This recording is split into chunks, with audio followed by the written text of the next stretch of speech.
ভয়ঙ্কর ধূর্ত এক serial killer যে শুধু পুলিশ নয় ডিটেকটিভকেও বোকা বানিয়ে ফেলেছিল। তো সেই সিরিয়াল কিলার পুলিশ আর ডিটেকটিভ শেষ পর্যন্ত কি করেছিল, শেষ পর্যন্ত কিভাবে ধরা পড়েছিল এই সিরিয়াল কিলার, সেই লোমহর্ষক গল্পই আজকে দেখানো হবে। তো আজ এক্সপ্লেন করতে যাচ্ছি 2022 সালে কোরিয়ান ভাষায় মুক্তি পাওয়া মুভি ডিটেকটিভ ভার্সেস সেলুত। তো চলুন শুরু করা যাক। মুভির শুরুতেই একটি মেয়েকে রাতের বেলায় হাত এবং মুখ বাঁধা অবস্থায় বাইরে দৌড়ে আসতে দেখা যায়। তাকে দেখে বোঝাই যাচ্ছিল যে সে কোনো কিডন্যাপার বা খুনির হাত থেকে পালিয়ে এসেছে। যদিও তার চোখ বাঁধা ছিল, কিন্তু তারপরও কোথা দিয়ে কোন দিক দিয়ে সে মোড় নিয়েছে, তারপরে কোন দিক দিয়ে কত কদম হেঁটেছে, সে সবকিছু সে মনে রেখেছে, যাতে পরে পুলিশকে সে সব ইনফরমেশন দিতে পারে। এমনকি কতক্ষণ সময় আসার পরে সে পানির শব্দ পেয়েছে সেটাও সেই মেয়েটি মনে রাখে। কিন্তু হঠাৎ করেই সেখানে ফং নামের একজন পুলিশ অফিসার চলে আসে, আর ফং মেয়েটিকে দেখতে পায় এই অবস্থায়। সে তাকে উদ্ধার করে আর বলে, তুমি টেনশন করো না, তুমি এখন পুলিশের কাছে সুরক্ষিত রয়েছ। পরের দিনই পুলিশকে দেখা যায় জ্যাক নামের একটি লোকের বাড়িতে আসে, কারণ গতকাল কিডন্যাপ হওয়া সেই মেয়েটি যখন উদ্ধার হয় সেই সবকিছু বলে দিয়েছিল, যে সে কোন দিক দিয়ে এসেছে, কোন দিক দিয়ে গিয়েছিল, তারপরে কোন দিক দিয়ে কত কদম হেঁটেছে। এইসব ইনফরমেশন পাওয়ার পরে পুলিশ সেখানে জ্যাকের বাড়ি খুঁজে পায়। এছাড়া জ্যাকের বাড়ি তল্লাশি করার পরে সেখানে জ্যাকের বাগান থেকে তারা 5টা মেয়ের কঙ্কাল উদ্ধার করতে পেরেছে। আর পুলিশ নিশ্চিত হয়ে যায় জ্যাকি ছিল সেই সিরিয়াল কিলার যে এই মেয়েগুলোকে খুন করেছে এবং তাদের লাশ সে বাগানে দাফন করে রেখেছে। অন্যদিকে গতকালকে সেই মেয়েটি লিকেও সেই কিডন্যাপ করেছিল। তাই পুলিশ তাকে অ্যারেস্ট করতে চায়, কিন্তু লি তার মেয়েকে কোলে নিয়ে পুলিশকে সাবধান করছিল তার কাছে যাতে তারা না আসে। পুলিশ যখন কোনোভাবেই জ্যাকের কথা শুনছিল না, তখন জ্যাক নিজেকে বাধ্য হয়ে বাঁচানোর জন্য একটা ছুরি হাতে নেয় আর বলে, আমাকে ফাঁসানো হয়েছে, আমি এই মেয়েগুলোকে খুন করিনি, কোনোভাবেই খুন করিনি, আমাকে বিশ্বাস করুন। কিন্তু পুলিশ কোনোভাবেই তার কথা বিশ্বাস করে না। অবশেষে জ্যাক নিজের ছুরিটা দিয়ে পুলিশের দিকে আঘাত করতে চায়। ঠিক তখনই পুলিশ অফিসার ফং জ্যাকের কাছ থেকে তার মেয়েকে সরিয়ে দেয়। অন্যদিকে সাং নামের একজন পুলিশ অফিসার তখনই জ্যাককে গুলি করে সেখানেই মেরে ফেলে। আর এভাবেই পুলিশরা দ্য বুচার কেসটা ক্লোজ করে দেয়। যে 5জন মেয়ের কঙ্কাল পাওয়া গিয়েছিল তাদের অনেকদিন ধরেই পুলিশ খুঁজে বেড়াচ্ছিল, আর এটাকে একটা সময় যখন তাদের কঙ্কাল পাওয়া যায় পুলিশ এটাকে দ্য বুচার কেস নাম দেয়, আর সেটাই তারা এভাবে ক্লোজ করে দেয়। এরপরে 4টা বছর কেটে যায়। 4 বছর পরে ডেভিল ভার্সেস কপের একটা ঘটনা দেখানো হয়, যেখানে মুখোশধারী একজন খুনি একজন এক্স অফিসারের মুখে গান ধরে রেখেছিল অন্ধকারের মধ্যে। ঠিক হঠাৎ করেই তখন সেখানে 2জন পেট্রোলরত পুলিশ সেটা দেখতে পায়। এই দৃশ্য দেখে সেই 2জন পাহারাদার পুলিশ অফিসার খুবই ভয় পেয়ে যায়। অন্যদিকে এক্স পুলিশ অফিসার ফ্লিপ, সেও প্রচণ্ড ভয় পেয়ে যাচ্ছিল আর ভাবছিল যে সে নিজেকে কি করে বাঁচাবে। টহলরত সেই 2জন পুলিশ অফিসার ধীরে ধীরে সেই খুনির দিকে আসতে শুরু করে। ঠিক তখনই সেই মুখোশধারী খুনি গুলি করে সেই 2জন টহলরত পুলিশকে মেরে ফেলে। এরপরে তারাও যখন তার দিকে গুলি করতে যাবে, ঠিক ওই সময়টাতে দেখা যায় সে ফিলিপকে সামনে রেখে সেই 2জন পুলিশ অফিসারকে মারে এবং নিজে সুরক্ষিত থাকে, আর ফিলিপকে সেখানে মেরে ফেলে। এরপরে মুখোশধারী সেই খুনি নিজের গানটা ফিলিপের হাতে ধরিয়ে দেয়, এমনকি ফিলিপের যে জুতোটা তাড়াতাড়িতে খুলে গিয়েছিল সেটাও তাকে পরিয়ে দেয়, যাতে সবাই মনে করে এই খুনগুলো ফিলিপই করেছে। কারণ সে একজন এক্স পুলিশ অফিসার ছিল, হয়তোবা কোনো কারণে সে অপরাধের সাথে জড়িয়ে গিয়েছে, আর এই টহলরত পুলিশ অফিসাররা তাকে দেখে ফেলেছে, আর এই জন্য সে তাদের শ্যুট করেছে, আর পুলিশরাও তাকে শ্যুট করেছে, আর এতে সেখানে 2 পক্ষই মারা গেছে। আর খুনি এই প্ল্যানটা করেছিল তারও একটা কারণ ছিল, কারণ কিছুদিন আগেই ফিলিপের নামে একটা চুরির কেস ছিল। এরপরে পুলিশ যখন তাকে ধরার চেষ্টা করেছিল, ফিলিপ একজন পুলিশ অফিসারকেই গুলি করে মেরে ফেলেছিল। যখনই পুলিশরা ডেভিল ভার্সেস কপ নামের এই কেসটা শাটডাউন করতে যাবে, ঠিক তখনই সেখানে একজন ডিটেকটিভ চলে আসে। আসলে এই ডিটেকটিভের কথা কেউ শুনতে চাইছিল না, এই জন্য ডিটেকটিভ স্টুয়ার্ট সেখানে চলে আসে আর একজন পুলিশ অফিসারকে গান পয়েন্টে নিয়ে বলে যে ওকে ফিলিপ মারেনি, ওই 2জন পুলিশ অফিসারের সাথে ফিলিপের বন্দুকযুদ্ধ হয়নি। ক্রাইম সিনে চতুর্থ একজন ব্যক্তি ছিল যে এই সবাইকে মেরেছে, আমার কথা বিশ্বাস করুন। কিন্তু কেউ স্টুয়ার্টের কথা বিশ্বাস করছিল না, কারণ সবাই জানে যে স্টুয়ার্ট পাগল, কারণ তার স্ত্রী যখন মারা গেছে এরপর থেকেই স্টুয়ার্টের মানসিক ভারসাম্য সে হারিয়ে ফেলেছে। তারপরেও স্টুয়ার্ট সবাইকে বোঝানোর চেষ্টা করছিল যে স্টুয়ার্ট মিথ্যে বলছে না, সেখানে চতুর্থ কোনো ব্যক্তি উপস্থিত ছিল, এমনকি 4 বছর আগে যে জ্যাককে ফাঁসানো হয়েছিল সেটাও একটা মিথ্যে কেস ছিল। বুচার কেসের আসামি জ্যাক ছিল না, অন্য কেউ ছিল। এছাড়া স্টুয়ার্ট আরও বলে যে আমার রায়ানের উপরে সন্দেহ হচ্ছে, কারণ এই দুটো কেসের ইনচার্জই রায়ান ছিল। সেখানে স্টুয়ার্টের হাতে গান দেখে সবাই সেখানে ভীত হয়েছিল, আর সেই ভিড়ের ভেতরে রায়ানও ছিল। রায়ান খুব কৌশলে সেখানে থাকা জিম্মি পুলিশ অফিসারকে বাঁচিয়ে নেয় এবং স্টুয়ার্টকে গুলি করে। আর বাইরে দাঁড়িয়ে দাঁড়িয়ে স্টুয়ার্টের মেয়ে ক্রিস্টান এসব দেখছিল যে সবাই তার বাবাকে পাগল ভাবে। এরপরেই ১৭ বছর পরের ঘটনা দেখানো হয়, যেখানে সমুদ্রের পাশে একটি পোর্টের মধ্যে গ্যাংস্টারের কিছু লোকেরা ৩ জন লোককে চেন দিয়ে বেঁধে রাখে এবং সেখানে আগুন জ্বালিয়ে তারা চলে যায়, যাতে তারা সেখানেই জ্বলে জ্বলে মারা যায় এবং নিজেদেরকে বাঁচানোর জন্য সমুদ্রে ঝাঁপও দিতে না পারে। পরদিন সকালেই পুলিশ খবর পেয়ে ঘটনাস্থলে চলে আসে, আর সেখানে তারা জানতে পারে যে ৩ জন লোককে জ্বালিয়ে মেরে ফেলা হয়েছে। আর এই ৩ জনই আপন ভাই ছিল। একজন বিজনেসম্যানের ৩ ভাই ছিল তারা। কয়েক বছর আগে সেই ভাইটিকে কেউ মেরে ফেলেছে, তার পরিবার সহ। আর সে মারা যাওয়ার পরেই এই ৩ ভাইকে সেই বিজনেসটা ভাগ করে দেওয়া হয়েছে। তারাই এই বিজনেসটা এতদিন চালিয়ে আসছিল। পুলিশ সন্দেহ করতে থাকে যে কয়েক বছর আগে নিজের ভাই এবং পরিবারকেই হয়তো এই ৩ ভাই মেরে ফেলেছিল বিজনেস হাতিয়ে নেওয়ার জন্য, কিন্তু প্রমাণ না থাকার কারণে এটা তারা কিছুই করতে পারেনি। অবশেষে কোনো এক অপরিচিত লোক সেই প্রতিশোধ নেওয়ার জন্যই তাদের মেরে ফেলেছে। পুলিশ ভালো করে খেয়াল করে দেখে নিচে ফ্লোরের ভেতরে বড় বড় করে কিছু লেখা আছে।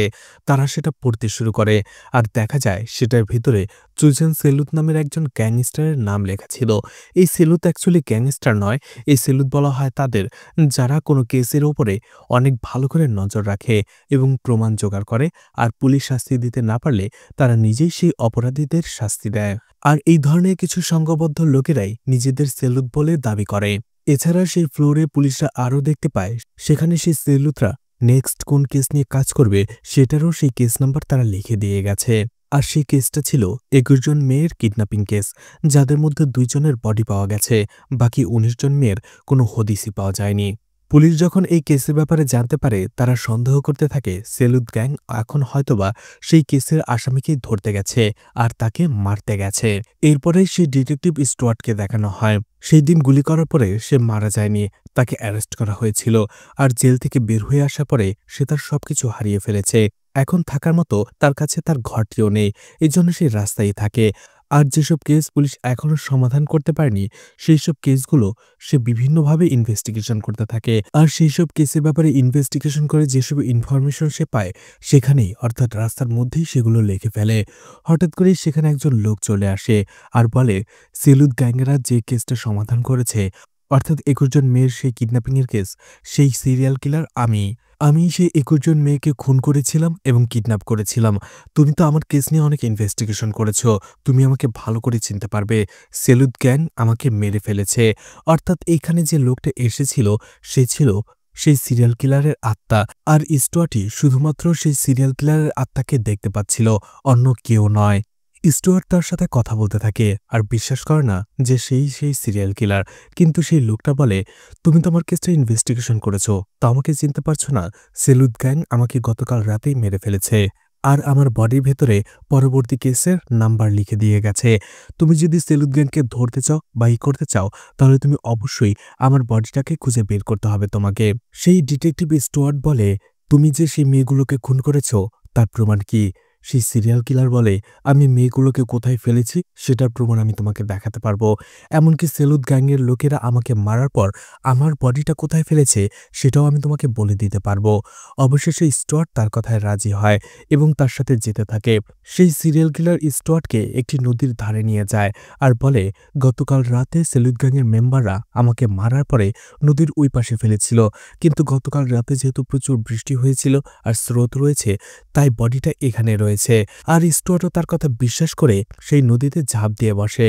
আর অনেকক্ষণ খোঁজাখুঁজি করার পরে সেই সিরিয়াল কিলারের বডিটা তারা পায়, কিন্তু সেখানে অর্ধেক বডি ছিল, বাকি বডিটা সেটা আলাদা হয়ে গিয়েছিল নদীর স্রোত এবং বিভিন্নভাবে, যার ফলে সেই কেস নাম্বারটা পুরোপুরিভাবে দেখতে পায় না।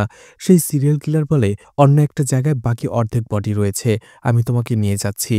খবর পেয়ে পুলিশ যখন সেখানে চলে আসে, আর স্টুয়ার্ট তাদের বলে যে সে একজন সিরিয়াল কিলারের দেখা পেয়েছে আর তার আত্মাই তাকে বলে দিয়েছে যে তার বডি এখানে ছিল। পুলিশ এমন অদ্ভুত কথা একেবারেই বিশ্বাস করে না, বরাবরের মতোই স্টুয়ার্টকে তারা পাগল ভাবে। কিন্তু স্টুয়ার্ট নাছোড়বান্দা ছিল। সে পুলিশকে নিজের কথা বিশ্বাস করানোর জন্য সেই গভীর জলাশয়ে ঝাঁপ দেয়। সেখানে প্রবল স্রোত ছিল, আর সেই স্রোতের বিরুদ্ধে লড়াই করে একটা জালের ভেতরে যেয়ে সেই বডিটা আটকে পড়েছিল। স্টুয়ার্টও সেখানে চলে যায়। অর্ধপচা বডিটা তারা উঠিয়ে আনে, আর পুলিশ অবশেষে তার কথা বিশ্বাস করে নেয়। এরপরে স্টুয়ার্ট যখন কেস নাম্বারটা দেখে, সে বলে দেয় এরপরে সেলুট গ্যাংয়ের মেম্বাররা ৩ জন লোককে খুন করতে যাচ্ছে। এই ৩ জন লোক একটি পরিবারকে তাদের বাড়ি থেকে উচ্ছেদ করে সেটা দখল করার জন্য সেই পরিবারের লোকগুলোকে মেরে ফেলেছিল, আর সেলুট গ্যাংয়ের মেম্বাররা এখন তাদেরই মারতে যাচ্ছে। এটা শোনার পরে পুলিশও স্টুয়ার্টের সাথে চলে যায়। আর দেখা যায় সেই পুলিশগুলোর মধ্যে পুলিশ অফিসার লিও ছিল, সেই মেয়েটি যাকে কিডন্যাপ করেছিল, আর ফং তাকে বাঁচিয়েছিল। এরপরে সেই পুলিশ অফিসার হয় আর ফংকে বিয়েও করে ফেলে। স্টুয়ার্ট পুলিশকে যেখানে বলেছিল সেখানে আসতেই দেখা যায় ৩ জন লোকের বডি স্টুয়ার্টের গাড়ির সামনে আশেপাশে পড়তে থাকে, আর তারা ৩ জনই মৃত ছিল। পুলিশ আর ডিটেকটিভ স্টুয়ার্ট বুঝতে পারে যে এখনও যেহেতু মাত্রই লাশটা পড়েছে, তার মানে সেলুট গ্যাংয়ের মেম্বাররা এখনও এই বিল্ডিংয়ে রয়েছে। তারা এক মুহূর্ত দেরি না করে সেই বিল্ডিংয়ের ভেতরে চলে যায়, আর তখনই সেলুট গ্যাংয়ের মেম্বারদের সাথে তার দেখা হয়ে যায়। দুই পক্ষেই সেখানে ফাইট হয়, বন্দুকযুদ্ধ হয়, আর সেই বন্দুকযুদ্ধে কয়েকজন মারা যায়। কিছু সেলুট গ্যাংয়ের মেম্বাররা মারা যায়, কিছু পুলিশ অফিসাররা মারা যায়। স্টুয়ার্টও সেখানে ছিল। যখন স্টুয়ার্টকে সেলুট গ্যাংয়ের একজন মেম্বার গুলি করতে যাবে, ঠিক ওই সময়টাতে দেখা যায় সেলুট গ্যাংয়ের অন্য একজন মেম্বার তার হাত সরিয়ে দেয়, আর এটা দেখে সে অবাক হয়ে যায়। স্টুয়ার্ট ভাবতে থাকে কেন সেই মেম্বার তাকে মারতে দিল না, কি হয়েছিল। আর সেখানে দীর্ঘ সময় ধরে আরও বন্দুকযুদ্ধ হয়, আর বন্দুকযুদ্ধের পরে সেলুট গ্যাংয়ের মেম্বাররা সেখান থেকে পালিয়ে আসে। সেলুট গ্যাংয়ের একজন মেয়ে অন্য একজন ছেলেকে বলে, তুমি স্টুয়ার্টকে কেন মারতে যাচ্ছিলে? স্টুয়ার্টই হচ্ছে আসল সেলুট। ও যদি মারা যায় তাহলে তুমি কখনো আর কোনো কেসের সমাধান করতে পারবে না, তাদের শাস্তি দিতে পারবে না। স্টুয়ার্টই ইনভেস্টিগেশন করার পরে আসল ক্রিমিনালকে খুঁজে বের করে, আর আমরা তাদের মেরে ভিকটিমদের পরিবারদের জাস্টিস দেই। আর এই কাজটা পুলিশ কখনোই করতে পারবে না। এরপরে হঠাৎ করে স্টুয়ার্টের কাছে বেল্লি এবং ইডুইন নামের 2 জন কাপল আসে। তারা 2 জনই স্টুয়ার্টকে রিকোয়েস্ট করতে থাকে যেন তাদের বাঁচায়, কারণ সেলুট গ্যাংয়ের মেম্বাররা তাদের পেছনে রয়েছে। তারা আসলে একটি লোককে মারার পরে কি করবে বুঝতে না পেরে সেই লোকটার স্যুপ বানিয়ে মানুষকে খাইয়ে দিয়েছিল। সেই 2 জন স্টুয়ার্টকে রিকোয়েস্ট করতে থাকে, প্লিজ আমাদের বাঁচিয়ে নিন, যে করেই হোক আমাদের বাঁচিয়ে নিন, আমাদের পুলিশের হাতে তুলে দিন, আমরা সাজা কাটব, কিন্তু তারপরও সেলুট গ্যাংয়ের মেম্বারদের কাছে আমাদের তুলে দিয়েন না। স্টুয়ার্টে ভাবতে থাকে এখন সে কি করবে। সে একা তো সেলুট গ্যাংয়ের মেম্বারদের থেকে এদের 2 জনকে বাঁচাতে পারবে না।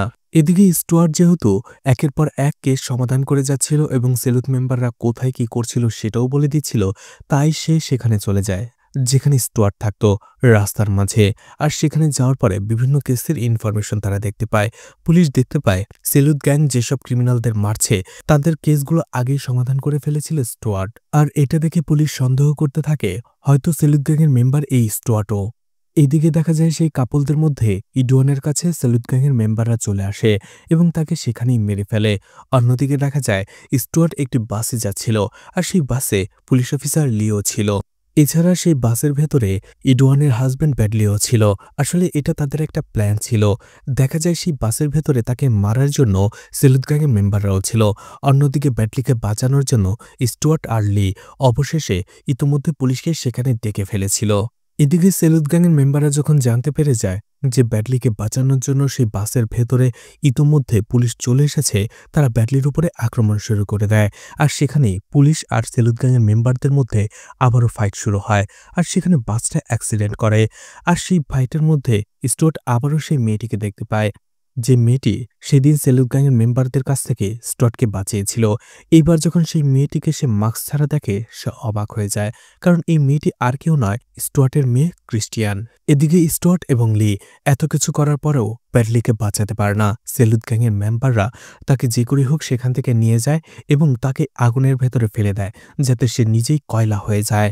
এরপরে পুলিশরা খবর পেয়ে ইডুয়ানের বডির কাছে আসে, যেখানে রায়ানও ছিল। আর দেখা যায় সেখানে আসার পরে রায়ানকে কয়েকজন পুলিশ অফিসার আটকে ফেলে। এই কয়েকজন পুলিশ অফিসারের মধ্যে তারা ছিল ইনফর্মার, যারা সেলুট গ্যাংকে খবর দিত। আর এই ইনফর্মারদের মধ্যে একজন ছিল বুচার কেসের জ্যাকের মেয়ে, আর অন্য একজন ছিল সেই ডিভিল অ্যান্ড কপ কেসের ফিলিপের ছেলে কারণ জ্যাক এবং ফিলিপ অপরাধী না হওয়া সত্ত্বেও পুলিশ তাদের অপরাধী মনে করে, আর এই জন্যই তারা সেলুট গ্যাংয়ের মেম্বারদের সাথে হাত মিলিয়েছিল। আর তারা রায়ানকে আটকে রাখে কারণ রায়ানকে তারা সন্দেহ করেছিল। কারণটা হচ্ছে ওই দুটো কেসের ইনচার্জ রায়ানই ছিল। তাই তারা দুইজন ভাবে যে রায়ানই হয়তো তাদের বাবাকে ফাঁসিয়েছে, আর এই জন্য তারা রায়ানকে বন্দি বানিয়ে ফেলে। কিছুক্ষণ পরে সেলুট গ্যাংয়ের মেম্বাররাও সেখানে চলে আসে, আর সেই পুলিশ এবং সেলুট গ্যাংয়ের মেম্বাররা রায়ানকে সেখান থেকে নিয়ে যায়। তারা ভাবে রায়ানকে খুন করে ফেললেই সেই বুচার কেস আর টেবিল অ্যান্ড কপ কেসের অপরাধীর শাস্তি পেয়ে যাবে, আর এই জন্য সেই বুচার কেস আর টেবিল অ্যান্ড কপ কেসের নাম্বারটা সেখানে তারা লিখে দিয়ে যায়। এদিকে পুলিশ অফিসার লিয়ের সহকারী তাকে বলে সেলুট গ্যাংয়ের মেম্বাররা যেহেতু সেই দুইটা কেসের জন্য রায়ানকে সন্দেহ করেছে, এই জন্য পুলিশ রায়ানের বাড়ি সার্চ করেছিল, আর সেখান থেকে তারা মেয়েদের আইডি এবং কিছু পোশাক পেয়েছে। এই মেয়েগুলোর আইডি আর পোশাকগুলো ছিল সেই মেয়েগুলোর সেই কিডন্যাপ কেসে কিডন্যাপ হয়ে যাওয়া মেয়েদের। আর লি দেখতে পায় সেই আইডি কার্ডগুলোর মধ্যে তার আইডি কার্ডটাও ছিল। অর্থাৎ তারা সবাই বুঝে যায় সে বুচার কেসের আসল আসামি জ্যাক নয় বরং রায়ান। সেখানে লি কাঁদতে থাকে যে তার কিডন্যাপকারীর সাথে সে এতদিন চাকরি করেছে, কারণ রায়ানকে লি তার সিনিয়র হিসেবে অনেক সম্মান করত। আর এসব শোনার পরে লি অনেক কষ্ট পায়। এদিকে স্টুয়ার্টকে ইন্টারোগেশন রুমে রাখা হয়েছিল জিজ্ঞাসাবাদ করার জন্য, আর সে সেখানে একা বসে থাকতে থাকতে তার মেয়ে ক্রিস্টিয়ানকে কল্পনা করতে থাকে। তাকে জিজ্ঞেস করে, তুমি সেলুট গ্যাং কেন বানিয়েছ? ক্রিস্টিয়ান বলে, মানুষ তোমাকে পাগল বলে, এটা আমি বিশ্বাস করতে পারবো না, সহ্য করতে পারবো না।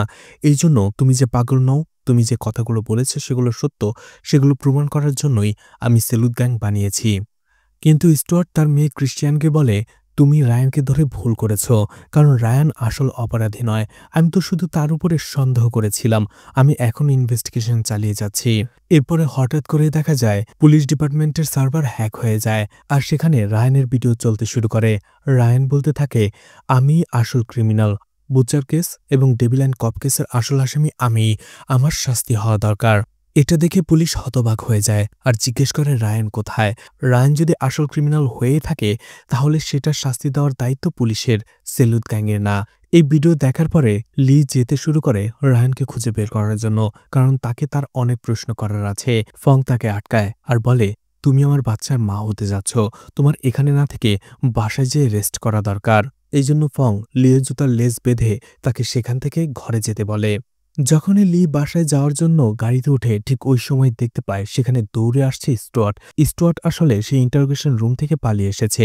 সে বলতে থাকে রায়ানকে বাঁচাতে হবে, আর রায়ান আসল ক্রিমিনাল নয়, আমার কথা বিশ্বাস করো। লি তাকে বিশ্বাস করে আর তাকে গাড়িতে নিয়ে যেতে শুরু করে। আর যেহেতু স্টুয়ার্ট সেখান থেকে পালিয়েছিল তাই পুলিশরা তাদের পেছনে ফলো করতে থাকে। আর পুলিশ এখন লি আর স্টুয়ার্ট দুজনকেই সন্দেহ করতে থাকে, কারণ আগে থেকেই পুলিশের স্টুয়ার্টের উপর সন্দেহ ছিল, আর এখন স্টুয়ার্টের সাথে লিও পালিয়ে গেছে, তাই তারা দুজনকেই সন্দেহ করতে শুরু করে। যাওয়ার সময় স্টুয়ার্ট লিকে সবকিছু খুলে বলে টেবিল কেস এবং দ্য বুচার কেসের, আর সব ডিটেলস শোনার পরে লি বুঝতে পারে হয়তো স্টুয়ার্ট ঠিকই বলছে, রায়ান খুনি নয়। এই জন্য লি তার গাড়ির জিপিএস বন্ধ করে দেয় যাতে পুলিশ তাদের আর ফলো করতে না পারে। এরপরে লি এবং স্টুয়ার্ট সেই জায়গায় চলে আসে যে জায়গায় লি প্রথমবারের মতো ফংয়ের সাথে তার দেখা হয়েছিল। সেখানে তারা কিছুক্ষণ কথা বলে। এরপরে স্টুয়ার্ট বলে, সেই কিডন্যাপার যখন তোমাকে ধরে নিয়ে গিয়েছিল সে তোমাকে কিছু করেছে, টর্চার করেছে। লি তখন তার শরীরের কাপড় সরিয়ে দেখায় যে সেই কিডন্যাপার তাকে কত ভয়াবহভাবে টর্চার করেছে। স্টুয়ার্ট সেই ক্ষতগুলো দেখার পরে বুঝতে পারে যে এই কিডন্যাপগুলো করেছিল আর মেয়েদের টর্চার করেছিল সে ছোটবেলায় অনেক এই ধরনের টর্চার সহ্য করেছে, আর এই জন্যই সে মেয়েদের এত ঘৃণা করে। এরপরে স্টুয়ার্টের চোখ হঠাৎ করেই পড়ে লিয়ের জুতোর ফিতার উপরে, যেটা ফং বেঁধেছিল। এটা দেখে সে অবাক হয়ে যায়, কারণ ঠিক একই রকমভাবে ফিলিপের জুতার লেসও সেই খুনি বেঁধে দিয়ে গিয়েছিল। স্টুয়ার্ট তখন ভাবতে থাকে সেই খুনি হয়তোবা ফংই নয়তো। এছাড়াও লিয়ের বিবরণ শুনে সে বুঝতে পারে সেদিন কিডন্যাপ হওয়ার পরে যখন সে লি পালিয়ে এসেছিল সে ইস্টের থেকে এসেছিল, কিন্তু ফং তার রিপোর্টে লিখেছিল সে ওয়েস্ট থেকে এসেছে। এটা দেখার পরে স্টুয়ার্টের আরও সন্দেহ হয়ে যায় যে সে দুটো কেসের আসামি ফংই, আর এই জন্য সে এবার ইস্টের দিকে যেতে শুরু করে, কারণ ফংই বলেছিল যে লি ওয়েস্টের দিকে এসেছিল। আর সেই দিক দিয়ে যাওয়ার পরে তারা জ্যাকের ঘর খুঁজে পায় এবং জ্যাককে আসামি ভাবা হয়। আর এইবার স্টুয়ার্ট ইস্টের দিকে যায়। তখনই সেখানে যাওয়ার পরে তারা আরও অনেক মেয়ের কঙ্কাল দেখতে পায়। তখন স্টুয়ার্ট বুঝতে পারে সেই বুচার কেসের মেয়েদের সংখ্যা আরও বেশি যাদের মেরে ফেলা হয়েছিল। আর যাদের ফংই মেরেছিল। কিন্তু জ্যাককে ফাঁসানোর জন্য তার বাগানে সে 5টি মেয়ের বডি বা কঙ্কাল পুঁতে রেখেছিল। স্টুয়ার্টের মুখ থেকে এসব শোনার পরে লি আরও ভেঙে পড়ে। সে ভাবতে থাকে, যাকে সে স্বামী হিসেবে ভাবত, যাকে সে এত ভালোবাসত, সেই ফংই তার কিডন্যাপার ছিল। সেই তাকে এত টর্চার করেছে, তার শরীরের এই অবস্থা করেছে সে। স্টুয়ার্ট যখন সেই জায়গাটা ভালো করে দেখছিল, সেখানে সে নিজে যে ব্র্যান্ডের সিগারেট খেত, সেই ব্র্যান্ডের সিগারেটের অংশ সে দেখতে পায়, যেটা জ্বলছিল, অর্থাৎ মাত্রই শেষ হয়েছে। এছাড়া সেখানে সে স্টুয়ার্টের জুতার ছাপও দেখতে পায়। এটা দেখে সে অবাক হয়ে যায়। স্টুয়ার্ট অবশেষে ফংয়ের বিষয়টা বুঝতে পারে, তার প্ল্যানটা বুঝতে পারে। স্টুয়ার্ট ভাবে, আমি ফংকে যতটা বোকা ভেবেছিলাম, ফং তার থেকেও অনেক বেশি চালাক। সেখান থেকে তারা দুইজনেই পালিয়ে আসে আর লিকে বলে, আমাকে জেল থেকে পালাতে ফংই সাহায্য করেছিল। ফং জানতো আমি তোমার সাথে আসলে তোমার জুতার ফিতা অবশ্যই দেখব, আর দেখলেই আমার সন্দেহ হবে আর আমি সেই জায়গায় চলে যাব। আর সেই জায়গায় গেলে আমি কোনো না কোনোভাবে সেই জায়গাটা খুঁজে বের করেই ফেলব যেখানে ফং সেই মেয়েদের মেরেছে।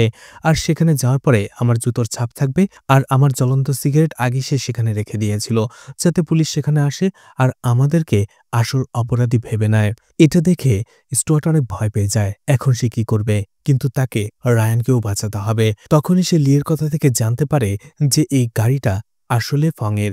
এরপর সে জিপিএসের স্টোরি দেখতে পায়, যেখানে সে দেখতে পায় অনেকগুলো লোকেশন মার্ক করা ছিল, আর রিসেন্ট যে লোকেশনটা ছিল সেটা ছিল একটা পোর্টের। তাই স্টুয়ার্ট সন্দেহ করতে থাকে হয়তোবা রায়ান সে পোর্টেও থাকতে পারে, তাই তারা সেখানেই যেতে শুরু করে। অন্যদিকে গাড়ির জিপিএস যেহেতু আবারও চালু হয়ে গিয়েছিল, পুলিশও সেই খবর পেয়ে যায় আর তারাও সেই পোর্টে আসতে শুরু করে। দেখা যায় সেই পোর্টের ভেতরেই সেলুদ গ্যাংয়ের মেম্বাররা ছিল, আর সেই সেলুদ গ্যাংয়ের মেম্বারদের ভেতরে ঝগড়া লেগেছে। তারা দুই ভাগে বিভক্ত হয়ে গেছে, কারণ ক্রিশ্চিয়ান বলছিল তার বাবা বলেছে যে রায়ানের উপরে সে শুধুমাত্র সন্দেহ করেছিল, সে আসল অপরাধী নাও হতে পারে।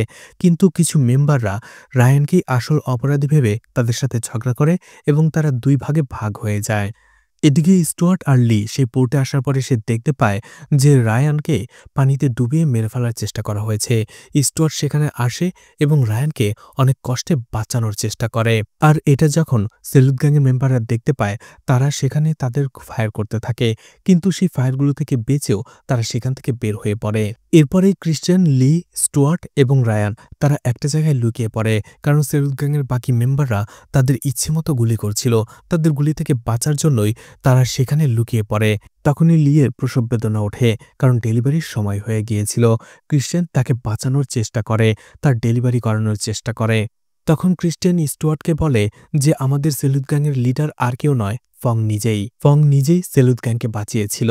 সেই পোর্টের মধ্যে পুলিশ চলে আসে। পুলিশ আর সেলুদ গ্যাংয়ের মধ্যে ফায়ার হতে থাকে, কিন্তু দেখা যায় ফং পুলিশদেরই মেরে ফেলছিল, আর সেলুদ গ্যাংকে অর্ডার দিচ্ছিল যে আজকে তারা কাউকে ছাড়বে না। সেলুদ গ্যাংয়ের মেম্বাররাও লিডারের অর্ডার পেয়ে আরও বেশি ফায়ার করতে শুরু করে, কিন্তু সেই গোলাগুলিতে সেলুদ গ্যাংয়ের অনেক মেম্বারই মারা যায়। আর সেই গোলাগুলির মধ্যে ফং স্টুয়ার্টের মতোই কাপড় চোপড় পরে নেয়। এরপরে পুলিশদের মারতে শুরু করে এবং বাকি পুলিশরা পেছন থেকে বুঝতে পারে যে স্টুয়ার্টই হয়তো পুলিশদের মারছে। এছাড়া বাকি দুটি কেসের আসামিও হয়তো স্টুয়ার্টই। আর সেখানে লির তার বাচ্চার ডেলিভারিও করে ফেলে। ঠিক ওই সময়টাতে সেখানে ফং চলে আসে, আর সেখানে সে সবাইকে মারার চেষ্টা করে, কিন্তু সর্বপ্রথমে সে ক্রিশ্চিয়ানকে ধরে। সেখানে স্টুয়ার্ট এবং ফং দুজনেই গান পয়েন্টে নিয়ে একে অপরের সামনাসামনি দাঁড়িয়ে থাকে। স্টুয়ার্ট ফংকে জিজ্ঞেস করে, তুমি সেলুদ গ্যাং কেন বানিয়েছ? ফং বলে, আমি যখন রাস্তার ধারে তোমার কেসগুলোর ডিটেলস দেখতে পাই, আমি ভেবেছিলাম সত্যি সেই ক্রিমিনালগুলো সত্যি, আর সেই ক্রিমিনালগুলোকে সাজা দেওয়ার জন্যই আমি সেলুদ গ্যাংকে বানিয়েছিলাম। স্টুয়ার্ট বলে, মিথ্যে, সত্যি করে বলো কেন বানিয়েছিলে? তখন ফং বলতে থাকে, যখন আমি কেসের ডিটেলসগুলো দেখছিলাম, তখন আমি দেখতে পাই যে এই কেসগুলো সমাধান করতে তোমার আর অল্প একটু দূর বাকি। তুমি একটু পরেই জেনে ফেলবে যে এই কেসগুলোর আসামি আমি, আর এই জন্যই আমি সেলুদ গ্যাংকে বানিয়ে ফেলি।